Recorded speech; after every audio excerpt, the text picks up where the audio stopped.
요즘 시대적 상황을 볼 때 그 어느 때나 그 어떤 때보다도 바로 마지막 때의 관심이 더 증가하고 있습니다. 바로 종말론에 대한 관심이 아주 폭발적으로 증가하고 있다는 사실을 우리는 알 수 있습니다. 왜 그러냐? 현실적으로 보면 코로나19라는 그런 어떤 현상이 전 지구적으로 재앙과 같이 팬데믹 현상을 통해서 우리 가운데 실제적으로 경험하고 있고, 또 인간관계가 단절되고, 또 교회 예배 제한받고, 우리의 행동들이 제한받는 이 가운데 정말 마지막 때가 오고 있지 않느냐라는 어떤 긴장감과 고조감이 교회 안에서도, 또 유튜브의 영상도, 또 여러 가지 관심들이 폭증하고 있고, 또 이단들이 지금 드러나고 있고, 하나씩 또 교회 안에서 여러 가지 현상들 가운데 지금 마지막 때다 하는 이런 말들이 너무나 많이 쏟아져 나오고 있습니다. 우리 노회 시차례 안에 한번 목사님이 계시록에 대해서 정리했던 책이라면서 한 일주일 전에 저한테 한 2주 전입니까? 책을 가지고 왔어요. 그런 거 보면 지금 한국 교회 안에서도, 또 성도들 가운데, 제가 지난주에 또 만났던 그 성도님이 분당에 아주 또 큰 교회에 있는 그 성도님인데, 그분이 와서 지금 마지막 때 뭐 유튜브에서 이러이러하다, 또 계시록에서도 이러이러하다, 적그리스도가 누구다, 이런 얘기를 했어요. 그러면서 블로그에서 누가 얘기한다, 적그리스도에 대해서는 우리가 종교개혁의 후손들, 개혁신앙을 갖고 있기 때문에 누군지 명확하게 얘기합니다 하니까 아니래요. 여러 가지 잘못된 이야기들이 지금 막 혼재되고 있는 이 시간입니다. 그래서 잘 보라고 제가 이렇게 얘기했는데, 다시 한번 전화가 왔어요. 목사님, 그분 부모님이 가톨릭이었는데 제가 적그리스도는 교황이다 얘기하니까 아니래. 얼마 전에 돌아가셨는데 가톨릭식으로 했대요. 그래서 자기는 절대로 적그리스도가 교황이 아니라는 걸 믿고 있기 때문에 목사님 좀 그렇게 얘기해 주세요. 제가 그걸 가지고 제가 타협을 어떻게 해요? 그건 할 수 없다고, 이거는 성경이 말해주는 거라고 이렇게 얘기하면서 했던 게 바로 지난주에 있었던 일이에요. 이렇듯 이 마지막 때의 관심이 뭐 여러 성도들뿐만 아니라 교회 안에서도 지금 폭증하고 있는 게 지금 현실입니다. 이런 마지막에 가까운 이런 어떤 재앙, 또 코로나의 재앙이라고 말할 수 있죠. 또 여러 가지 현상들 가운데 우리는 어떻게 살아가야 할까? 이런 질문이 제게 주어졌습니다. 그 전부터도 있었죠. 마지막 때, 그러면 이런 상황 가운데 우리는 어떻게 살아가야 하냐? 하나님의 사람으로 우리는 이 마지막 때 어떻게 살아가야 하느냐? 이에 대한 해답이 어디에 있어요? 성경에 있습니다. 성경이 마지막 때에 대한 또 어떻게 살아가야 하지 구체적으로 정확하게 얘기하고 있어요.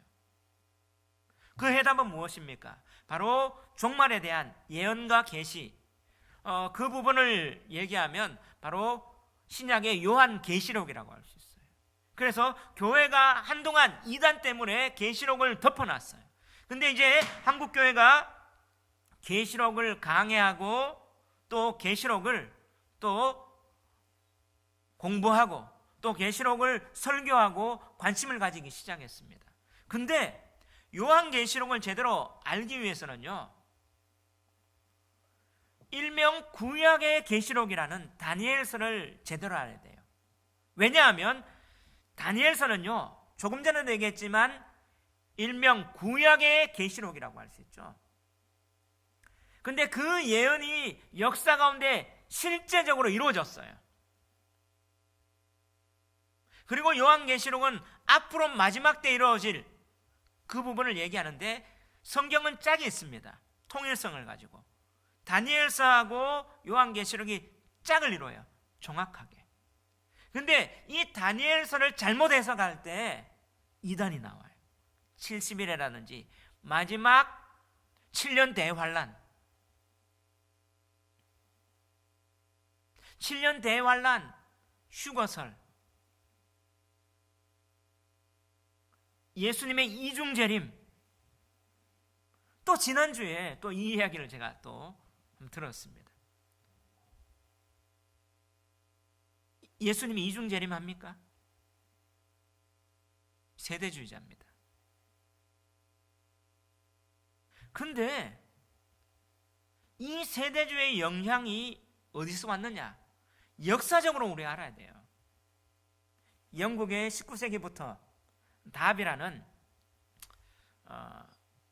목사로부터 나와서 미국으로 갔고 이 성령 운동이 가톨릭하고 연합이 됐고, 이런 부분 가운데 우리 한국의 유입은 여의도 순복음교회 조영기 목사님이 잘못된 계시록을 해석하면서 세대주의 종말론이 확산됐어요. 잘못돼서 조영기 목사님이 사실 그래서 자기가 신학이 없었고 약했고 알아서 그 다음 후임을 누구요? 이영훈 목사님. 그분은요 개혁신학했고 우리 합동 측에 웨스트민스터에서 신학했던 사람이잖아요. 후임으로 그렇게 세웠어요. 근데 그 영향력이 막 파급적으로 이렇게 갔기 때문에 지금 정리가 잘 안 돼요. 성경이 제대로 얘기하고 이 부분을, 근데 이 부분에 바로 해석할 수 있는 게 다니엘서인 거예요. 그때 다니엘서, 저는 이 다니엘서를 온전하게 우리가 이해돼야만이 신약의 요한계시록을 해결할 수 있겠구나. 그러면 마지막 때 어떻게 살아야 할지 우리의 삶의 태도와 방향 알 수 있다. 이런 마음이 있었습니다. 그런 가운데 우리가 다니엘서를 강론하는데, 다니엘서는요 특별히 그냥 계시만 예언만 기록된 게 아니라 역사적 사건, 역사적 삶의 현장 가운데 일어났던 일들을 기록하고 있어요. 다니엘서 총 12장에 있습니다. 근데 1장부터 6장까지는요 역사적 사건입니다. 그리고 7장부터 12장까지는 미래에 대한 예언과 계시입니다. 왜? 자, 12장의 반은 역사적 사건, 반은 미래에 일어날 예언적 계시. 왜 이렇게 기록했을까요? 이것은요 그냥 역사적 삶의 현장에서 이 미래적 예언과 떨어진 게 아니라는 거예요. 미래적 계시와 예언은요 역사적 삶의 정황과 괴리된 게 아니라는 것, 오히려 연결되어 있다는 사실을 보여주는 거예요. 그렇다면 뭡니까? 우리가 종말의 때 미래적 예언, 그 계시를 삶의 현장에서 어떤 방향과 어떤 삶의 태도를 가지고 보고 살아야 하는가, 이것을 실제적인 삶의 모델인 다니엘과 유다의 백성들을 통해서 보여주는 거예요. 자, 이런 맥락 속에 오늘 종말에 대한 관심, 마지막 때 어떻게 살아야 될지, 오늘 이 다니엘서는 우리에게 이 역사적 현실 상황 가운데 어떻게 살아야 할지 다니엘을 통해서 보여주고 있어요. 그런 가운데 오늘 이 역사적 사건의 마지막 일어났던 일들이 오늘 6장의 사건입니다. 바로 다니엘에게 금령이 내려지고 사자굴 속에 들어갔던 그 다니엘의 삶의 태도와 방향이 그걸 보여주고 있어요. 자, 이런 맥락 속에 그렇다면 이것은 우리에게 무엇을 줍니까? 마지막 때 이 종말의 위기와 여러 가지 이야기와 또 종말의 어떤 관심이 고조되는 상황, 마지막 때 우리가 역사적 삶의 현장에서 우리는 어떻게 살아야 할지 다니엘을 통해서 삶의 방향, 삶의 태도, 자세를 보여주는 거죠. 자, 이런 맥락 속에 오늘 본문이 주고자 하는 메시지가 무엇입니까? 두 가지예요. 바로 첫째, 마지막 때를 살아가는 하나님의 사람은 영적으로 탁월하며 신실해야 한다는 거죠. 우리 한번 따라합시다. 마지막 때를 살아가는 하나님의 사람은 영적으로 탁월하며 신실해야 합니다. 할렐루야, 아멘. 지금 자, 마지막 때를 살아가는 하나님의 사람, 삶의 자세죠. 어떻게 되냐? 영적으로 탁월하며 신실해야 한다는 거예요. 자, 왜 그러냐? 지금 다니엘이 직면하고 있는 상황은요, 실제적으로 다니엘 자신이 혼란과 혼돈과 위기의 상황에 접해 있습니다. 왜 그러냐 하면 오늘 6장의 본문은 5장 31절하고 연결되어 있죠. 자, 5장 31절, 30절 31절 한번 읽어봅시다. 시작.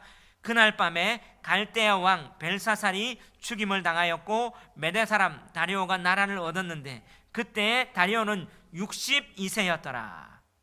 여러분, 자, 보십시오. 바벨론 제국이 메데바사 연합군에 의해서 지금 뭐예요? 멸망당했어요. 어쩌면요, 눈으로 종말에 대한 표상을 미리 다니엘은 체험했습니다. 다니엘이 바로 이 바벨론이 어떻게 멸망하는지 보게 됐죠. 두 번의 경험입니다. 뭐냐면 유다가 어떻게 성전이 붕괴되고 포로가 되는지 한번 경험했고, 그리고 세상의 가장 강대한 제국 바벨론이 메대와 바사의 연합군에 어떻게 무너지는지 지금 체험했어요.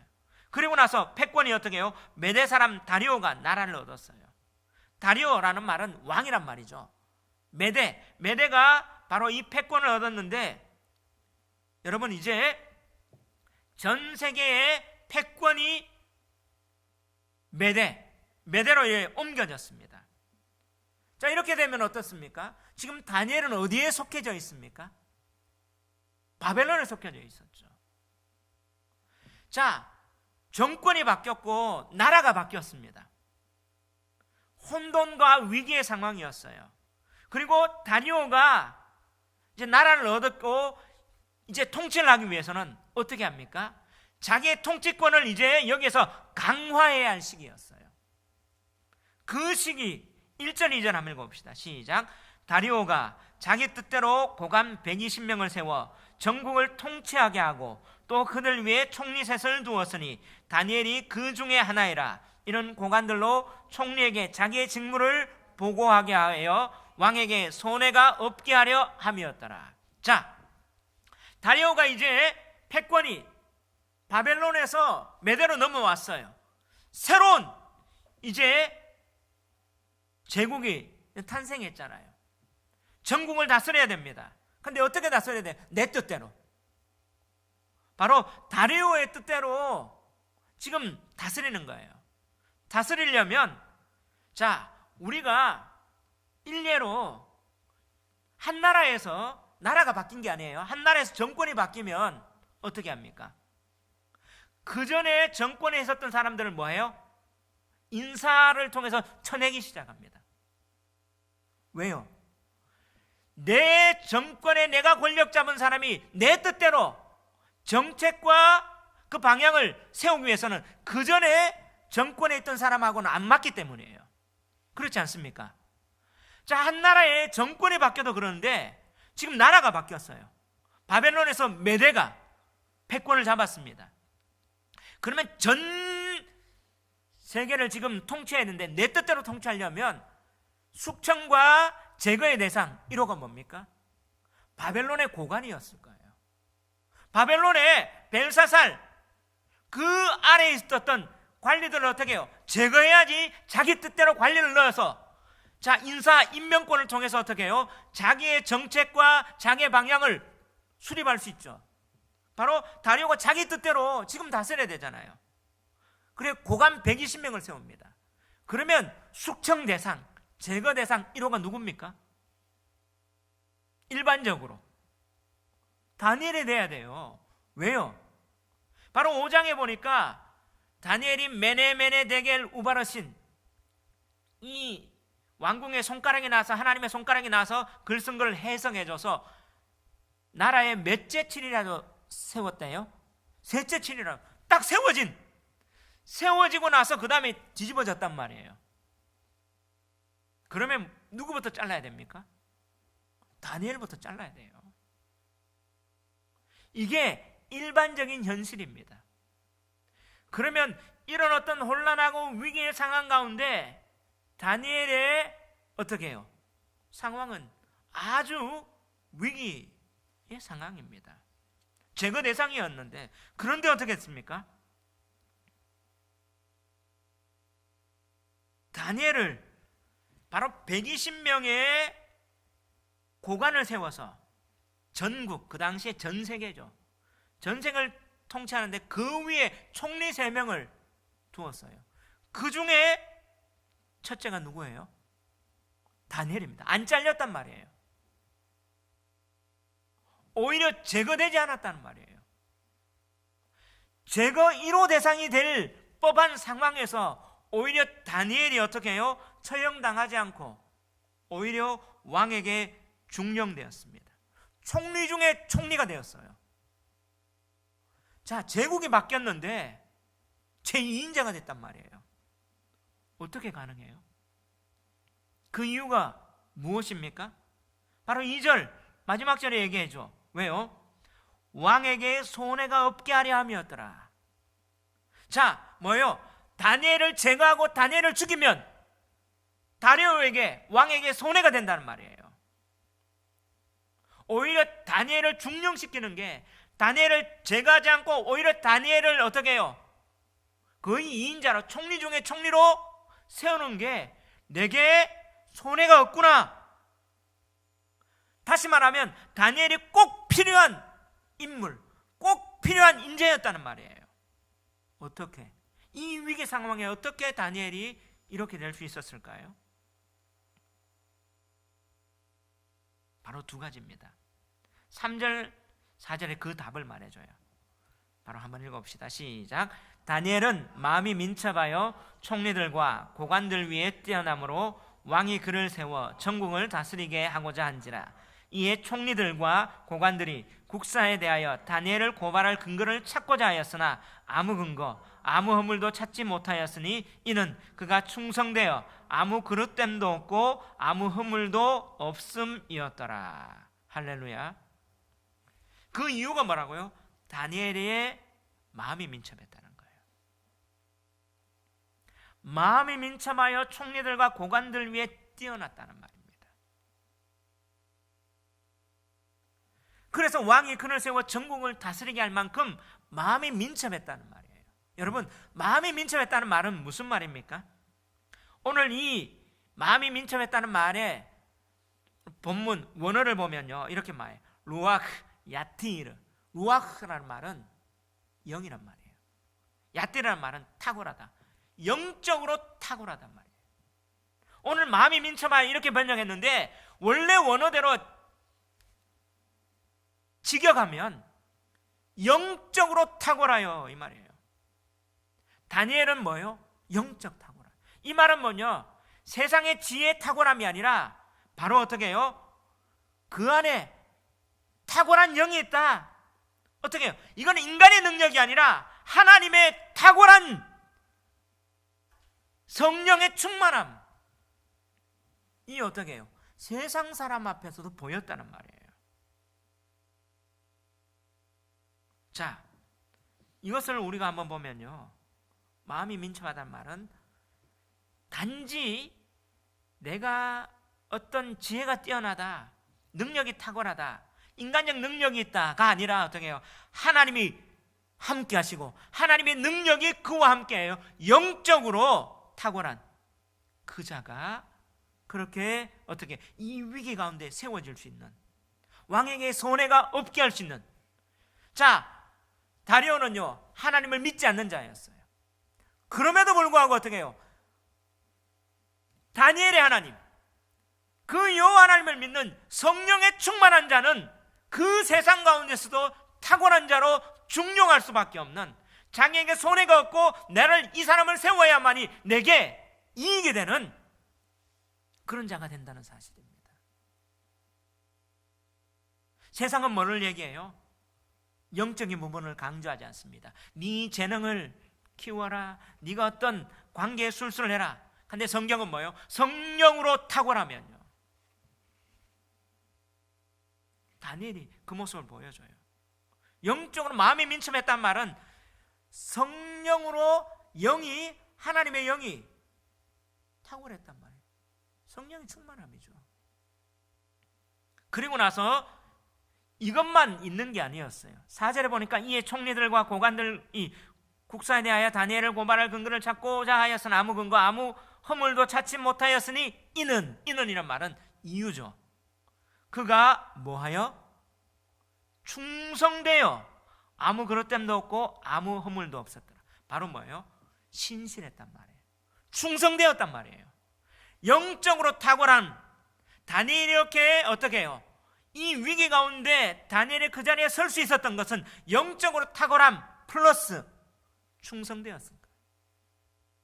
여러분, 충성되었다는 말이 뭐냐? 원어에 보면 아만이란 말이에요. 신뢰하다, 신뢰받을 만하다, 이 말입니다. 다니엘은요, 영적으로 탁월할 만큼 성령이 충만한 사람이었습니다. 근데 영적으로만 탁월한 게 아니라 사람들 관계 속에서도 뭘 받을 만했다고요? 신뢰받을, 충성되었다는 말은요, 신뢰받을 만했단 말이에요. 왕이 신뢰받을 만했고 다른 사람들이 신뢰받을 만하고, 바로 관계 속에서도 어떻게 해요? 믿음직했구나, 일에 대해서도 믿음직했구나. 우리는요, 성령 충만한 자 같으면 어떤 얘기합니까? 교회만 충성하고 세상에서는 어떤 신뢰받지 못해도 되는 그런 사람으로 착각할 수 있는데 아니었어요. 영적으로도 마음이 민첩했고 탁월했고, 그가 충성되어, 아만이란 말이에요. 충성되어, 이런 충성이란 말 써놨는데 faithful 이렇게 나왔는데, 이게 아만이란 말은 신뢰받을 만한, 야, 믿음직한 사람이구나. 다시 말하면 믿음직한 사람이구나. 왕이 보기도 믿음직하고, 부하가 보기도 믿음직하고, 동료가 보기도 믿음직하고, 저 사람은 믿음직해. 딱 뭐예요? 어디에서 믿음직합니까? 아무 그릇됨도 없고 아무 허물도 없고. 어디에서 믿음직해야 돼요? 그릇됨이 없다는 말은 샬루라는 말인데, 이 샬루라는 말이 로샬루 이렇게 해서 뭐예요? 샬루라는 말은 태만, 소홀, 부주의. 그러면 어떻게? 태만하지 않다, 소홀하지 않다, 부주의하지 않다. 다시 말하면 뭐예요? 부지런하단 말이에요. 이 사람은 게으르지 않구나. 정말 왜 어떻게 믿을 만하냐? 부지런하구나, 게으르지 않구나. 그래서 신뢰감, 믿을 만하구나. 그 다음에 뭐예요? 허물. 이 말은 쉐하트, 로쉐하트, 타락, 부패, 더럽힘, 이런 뜻인데요. 그럼 어떻게 해요? 부패하거나 더럽힘이 없다는 말이에요. 공명정대했단 말이에요. 자, 다니엘은 뭐예요? 영적으로 마음이 민첩하여 탁월했습니다. 근데 사람에게 어떻게? 믿음직했어. 아, 저 사람은요, 게으르지 않고 부지런했구나, 태만하지 않구나, 자기를 소홀하지 않구나, 그리고 뭐예요? 깨끗하구나.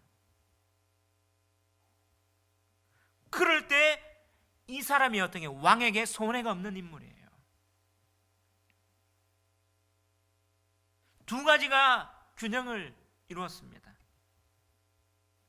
세상은요, 영적으로 탁월하고 이렇게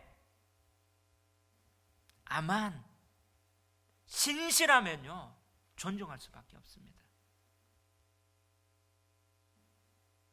부지런하고 소홀하지 않고, 그래 어떻게 해요? 깨끗함, 존중하는 거죠. 우리는요, 우리 한국교회가 때때로는 이 두 가지의 균형을 잃어버렸어요. 영적으로 하다 하면 세상의 능력, 신뢰받을 만한 이런 것들은 잃어버린, 또 이쪽만 강조하다 보니까 어떻게 해요? 영은 피폐해지는, 두 가지가 지금 어떻게 해요? 균형을 잃었단 말이에요. 자, 이게 다니엘만 그랬습니까? 성경에 요셉도 그랬습니다. 요셉이 어땠습니까? 노예였습니다. 근데 하나님이 요셉과 함께함에 형통하였더라. 하나님이 요셉과 함께함에, 형통이란 말은 하나님이 함께 하심이에요.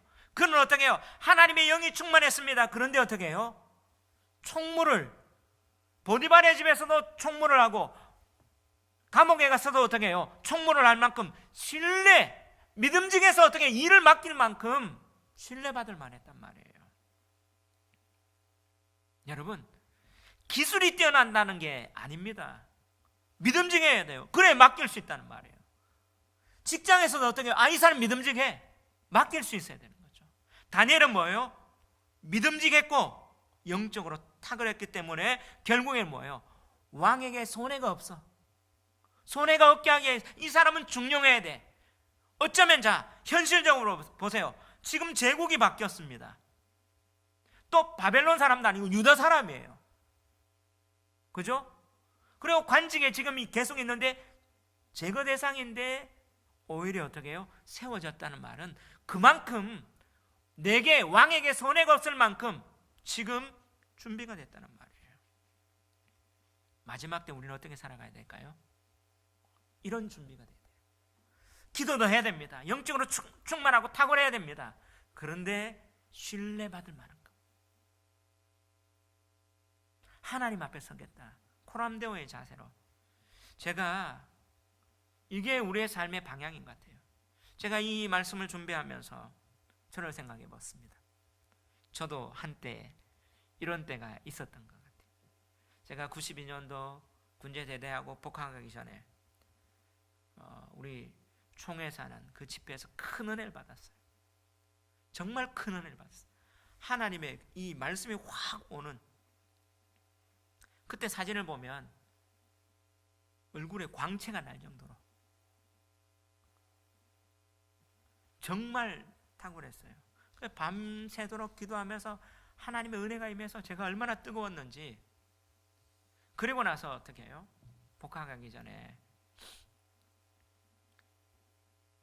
등록금하고 뭐 준비한다고 사회생활을 좀 했습니다. 사회생활을 했는데 그때 하나님께서 지혜도 주셨고 탁월함도 주셨어요. 정말 승승장구, 물질뿐만 아니라 탁 주셨어요.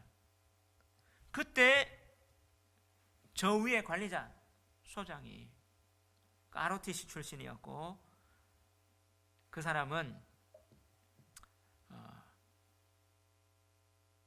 고등학교 때 학생회 회장했던 사람인데 군대 가서 신앙을 확 내려놓고 나중에는 불교도 부인하고 결혼해서 나갔던 사람이에요.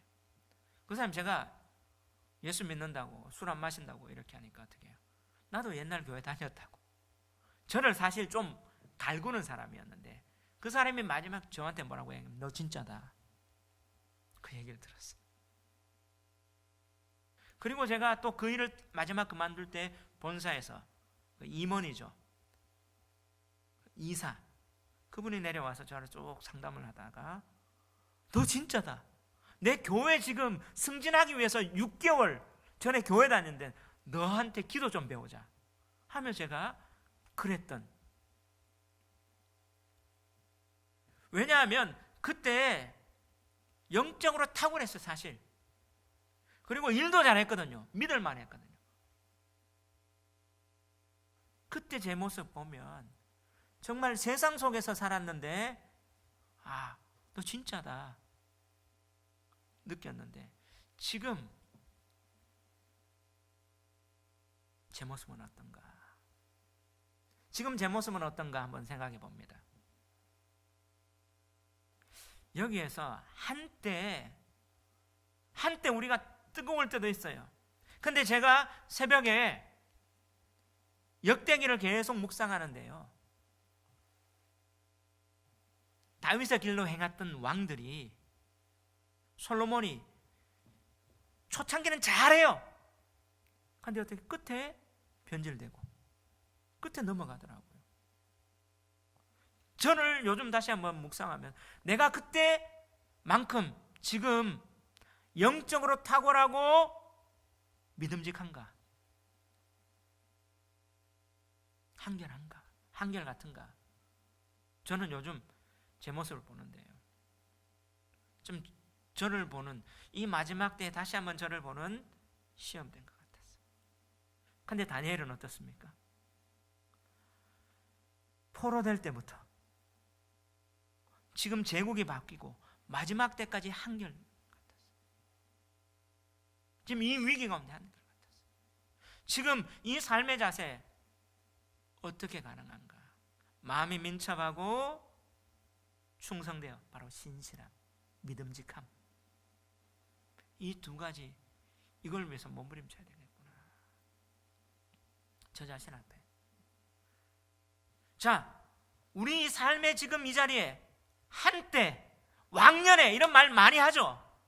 저도 간증하면 왕년에. 근데 다니엘서를 보면서 어떻게 해요? 제국이 바뀌고도 이 신앙을 계속 유지하는 게 이거구나. 삶의 자세, 마지막 때를 왜 하나님께서 이 마지막 때를 보여주시는가? 그 마지막 앞에서 우리는 하나님의 심판대에 있기 때문에 항상 한결같이 이렇게 나가라. 한때가 아니다, 한결같아야 된다. 이런 메시지 아닙니까?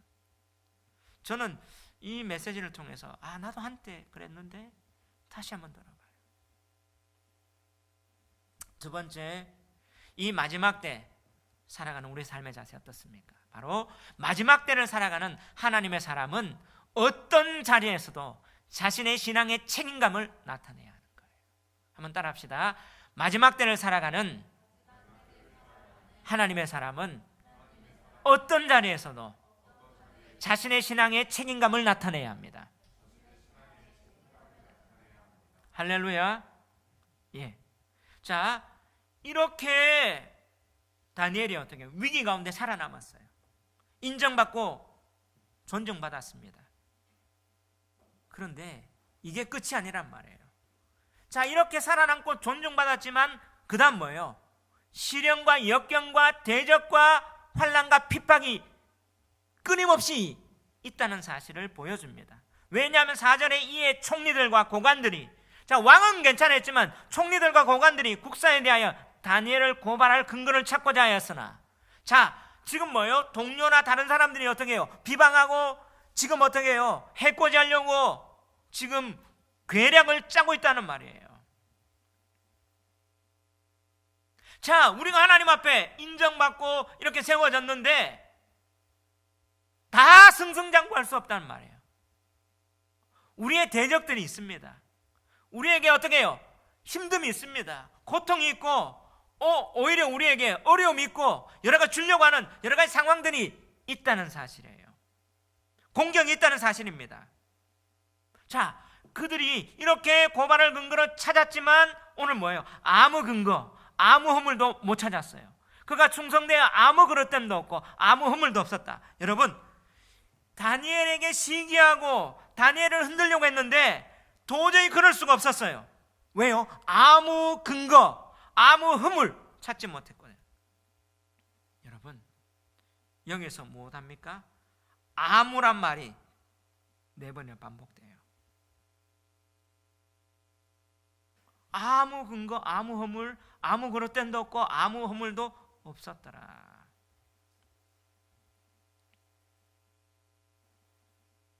근데 이거 없으니까 그들은 어디를 공격합니까? 신앙 공격하죠. 신앙의 문제에 트집 잡습니다. 바로 오늘날 다른 말로 하면 종교적 문제예요. 그래서 다니엘을 올무에 걸려 넘어뜨리게 하렵니다. 그래서 총리들과 고관들이 왕에게 나가서, 왕이여, 이제부터 30일 동안 누구에든지 왕 외의 어떤 신에게, 사람에게 무엇을 구하면 사자굴에 던져 넣기로 합시다. 자, 이게 가능한 게 지금 이 시점이 어떻습니까? 제국이 바뀌었잖아요. 그럼 뭐예요? 왕권을 강화해야 되는 시기였어요. 그래서 왕권 강화하기 위해서 지금 이렇게 하면 좋겠습니다 라고 탁 나갔는데, 결국에는 이 작전, 이 계략이 뭐예요? 다니엘 무너뜨리는, 신앙을 공격하는 그 계략이었어요.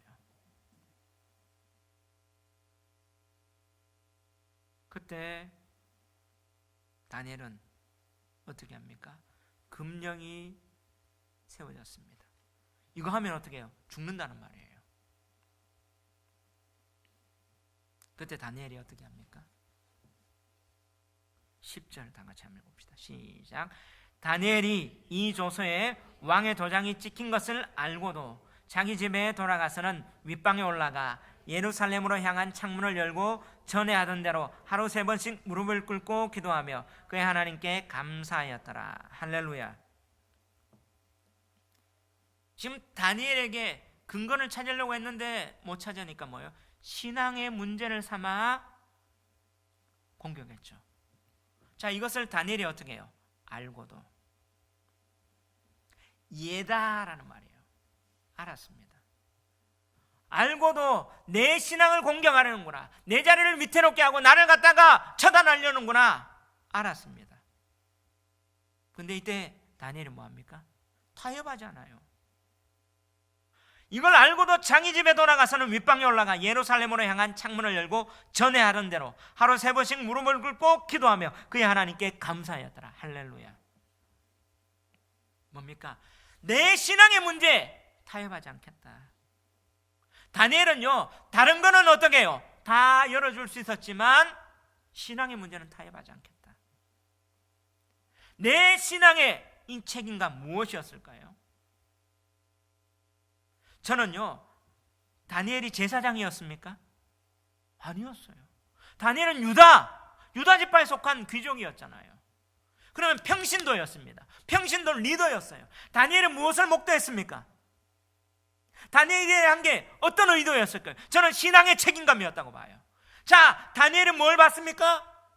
그의 성전이 무너지는 걸 봤어요. 여러분, 성전이 무너졌습니다. 성전은 유대인들에게 무엇이었습니까? 그들이 하나님의 백성이었고 그들의 속죄, 그들이 죄를 용서받고 내가 구원받을 수 있는 그 유일한 하나님의 길이었어요. 성전이 무너졌다는 말은 속죄가 어떻게 해요? 그 길이 무너졌다는 말이에요. 근데 그들이 구원받고 하나님 앞에 나갈 수 있는 유일한 길이 속죄. 그러니까 어떻게 해요? 여러분, 호세아에서 보면 하나님께서 성전을 무너지면서 하나님 뭘 유지한다고요? 입술의 열매. 그 입술의 열매. 그러면 이 속죄는 어떻게 유지할까 할 때 그들은 뭐예요? 성전에서 제사 행해지는데 그럼 표본입니다. 모델이죠. 그러면 성전에서 멀리 떨어진 사람은 뭐예요? 이 제사에 동참한다 하면서 어떻게 성전을 향하여 그들은 일어나서 성전에서 제사 드리는 시간에 동일하게 어떻게 해요? 기도를 합니다. 이 기도는요, 우리가 그냥 기도하는 그냥 개인 기도가 아니었어요. 예배의 형식을 가집니다. 지금도 이들은 하루 3번 하고 있어요.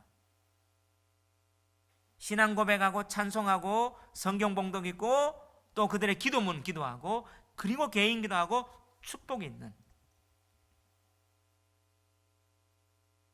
지금 다니엘이 뭘 했단 말이에요?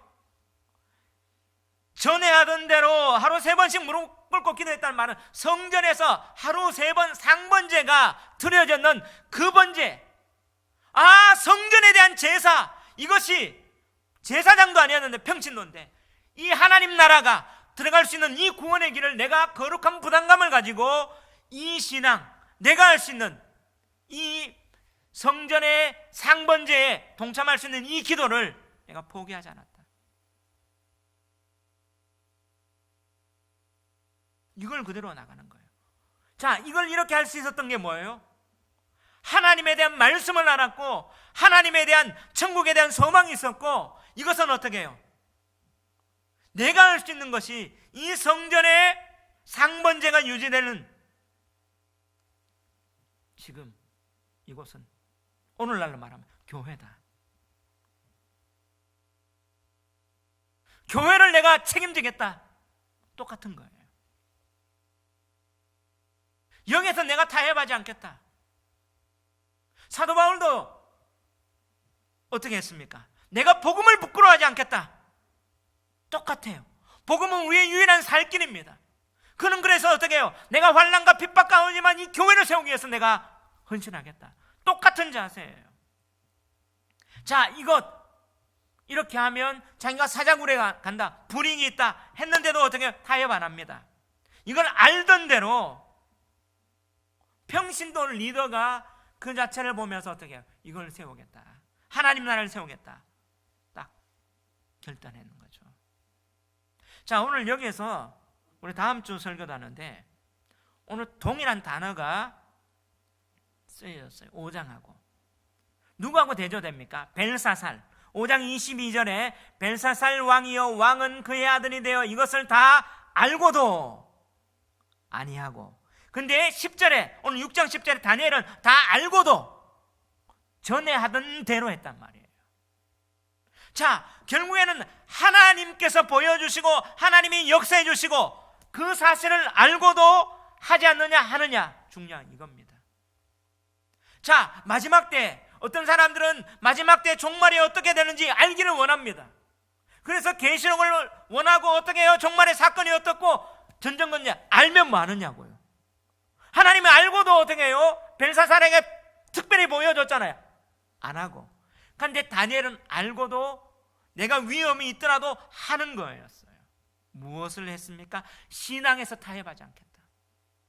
그리고 이 하나님 나라의 속죄, 이 성전의 제사가 기도로 이루어졌던 내가 할 수 있는 이 하나님 나라 교회 세우는 이 부분에 내가 그대로 행동하겠다. 하나님은 정말 혼자 자기 가정이 이 성전에 대한 신앙, 교회 지키는 신앙을 바벨론에서 했던 걸 하늘의 하나님이 그걸 보셔서 인정하지 않았습니까? 아멘. 저는요, 이걸 보면서 제가 개척을 하면서 우리 교회는요, 가정에서 교회를 했어요. 간판도 못 달았어요. 그때 내가 이걸 하면서 하나님이 보시고 간판 못 달아도 하나님 이거 인정해 주시는구나. 다니엘이 어떻게 해요? 다니엘을 이 바벨론의 선발대로 보냈잖아요. 하나님 원흥 땅에 선발대로 보내주십시오. 1호 교회가 되게 해주십시오. 교회 없는 이곳입니다. 그래서 가정에서 간판도 없이 다니엘처럼 들은 거 하나님 보셨지 않습니까? 그러면서 제가 개척이 이렇게 가능하구나, 그리고 선교도 어떻게 가능하구나. 이도영 선교사님 북한에서 예배드립니다. 하나님이 어떻게 해요? 다니엘처럼 이렇게 예배드리는구나. 이거 하나님 보시는 거구나 경험했어요. 그러면 다니엘이 이렇게 신앙생활하고 타협하지 않을 수 있는 비결이 무엇이었어요? 10절에 보면 알고도 자기 집에 돌아가서는 윗방에 올라가 예루살렘으로 향한 창문을 열고, 이것은 열왕기상 8장에 솔로몬의 성전 기도를 그대로 붙잡았는 거예요. 다니엘이 어떻게 해요? 말씀 붙잡았는 거죠. 그냥요 이렇게 한 게 아니라 다니엘은요 말씀에 대한 그 근거, 하나님 언약을 붙잡았습니다. 자기의 그냥 감동이 아니었어요. 붙잡았고 그 말씀 붙잡았는 그대로 어떻게 해요? 자기는 실행했죠. 창문을 열고 어떻게 했다고요? 전에 하던 대로 하루 3번씩 무릎을 꿇고 기도하며 하나님께 감사했더라. 답은 뭐예요? 전에 하던 대로예요. 다니엘이 이렇게 할 수 있는 비결이 무엇이었습니까? 전에 하던 대로. 그냥 한번 감동받아가 은혜 받아서 했다가 안 하는 게 아니라 꾸준하게 어떻게 해요? 계속 됐다는 말이에요. 신앙이 어떻게 해요? 꾸준함이 계속 이루어졌다는 말이에요. 여러분, 이런 신앙은 하루아침에 형성되지 않습니다. 꾸준하게 계속 이렇게 해야지 뭐가 생깁니까? 영적 내공이 생기거든요. 오늘날 많은 한국 교회가 지금 왜 위기 가운데 힘들어갑니까? 오늘 기도 가운데도 신앙의 사람들이 많이 떠나가고 있고 힘든 가운데 있습니다. 왜요? 이런 신앙의 내공이 없기 때문에. 바람 하나 보니까 우르릉 무너지고 이리 저리 왔다 갔다 하는,